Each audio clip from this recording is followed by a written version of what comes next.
তো আজকে আমাদের দেবাংশু আমাদের স্কুলের বাচ্চাদের আজকে মাংস ভাত খাওয়াচ্ছেন, তো স্যার কেমন ফিলিংস কেমন হচ্ছে? মানে খুবই ভালো লাগছে আজকের এই দিনটাকে। বাচ্চাদের জন্য তো সব কিছু এই দুনিয়া, তো তারা যদি সন্তুষ্ট হয় তাহলে আমরা সন্তুষ্ট। হ্যাঁ, বাচ্চারা হচ্ছে জাস্ট লাইক গড। তো ওরা ওরা যদি ঠিক থাকে আমরাও ঠিক।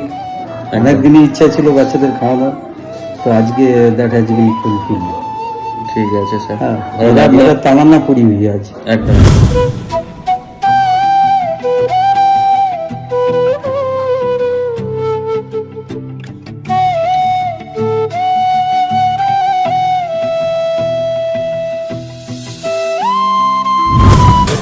मछली कैसा हुआ? ठीक है। हाँ? और खाने में कोई शर्म का बात नहीं। हाँ? पेट में भूख लगा और यह शर्म का बात होगा। हाँ? जिसका जो जरूरत है वो ले लेना इससे। हाँ?